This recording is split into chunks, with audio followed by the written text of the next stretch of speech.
10 సంవత్సరాల వయసు వరకు ఆరోగ్యంగానే బాగానే ఉన్నాను. ఆ తర్వాత రక్తం వాంతి చేయడం ప్రారంభించాను. అది ఎందుకు అని గమనించినప్పుడు మా తాత పోతురాజు మేకపోతుల రక్తం తాగి భజన చేసేవాడట.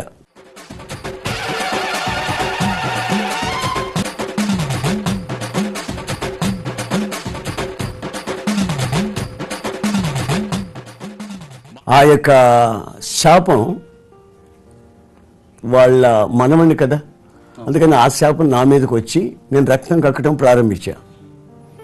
వైద్యాలు చేశారు, అంతరాలు కట్టారు, మంత్రం చేయించారు, చేయవలసిన ప్రయత్నాలన్నీ చేసి చివరికి మా వాళ్ళు వాడి కర్మ అని నన్ను అలా వదిలిపెట్టేశారు. ఆ వ్యాధి నుండి మీరు ఎలా బయటపడ్డారు? ఆ వ్యాధి నుంచి ఎలా బయటపడ్డానంటే అది 1964 సంవత్సరం ఫిబ్రవరి నెల 15వ తారీఖు శనివారం రాత్రి చీకటి ప్రాంతంలో వస్తున్నా. అలా వస్తున్నప్పుడు సడన్గా ఒక వెలుగుని నేను కళ్ళతో చూశా. ఒక ఫ్లాష్ లైట్ లాగా వచ్చింది. అది ప్రత్యక్షంగా చూసారా? ప్రత్యక్షంగా చూసా. ఆ వెలుగులో ఒక ముఖం కనిపిస్తుంది. ఇక మరుక్షణం నాకు గడగడలాడిపోయి నేను వణికిపోయి ఏమిటో అర్థం కాని పరిస్థితిలో ఇక పరిగెత్తుతా ఉన్నా. ఆ పరుగు తిన్నగా మా ఇంటికి వెళ్ళడం జరిగింది. నా గదిలో ప్రార్థన చేస్తూ ఉన్నప్పుడు మోకాళ్ళ మీద ఉండి ప్రార్థన చేస్తున్నా.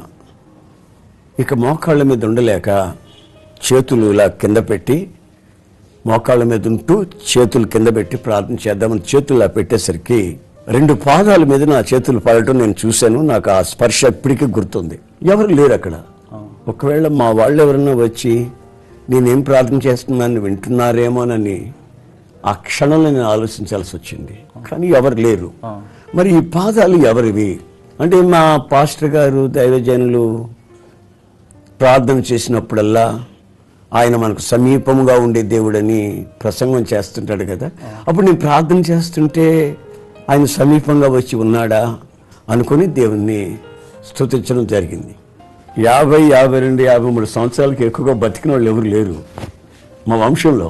అదొక శాపంలాగా మా కుటుంబంలో. కానీ ఇప్పుడు నాకు 65 సంవత్సరాల వయసు.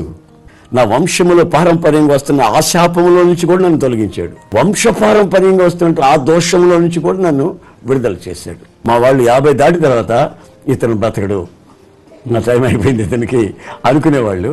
అట్లాగే పోయారు కూడా నాకు తెలిసినంత వరకు. కానీ దేవుడు నా ఎడల ఆ గొప్ప కృపను అనుగ్రహించి ప్రభు సేవ నిమిత్తం అని నన్ను బ్రతికించి ఈ విధంగా నడిపిస్తూ వస్తున్నాడు.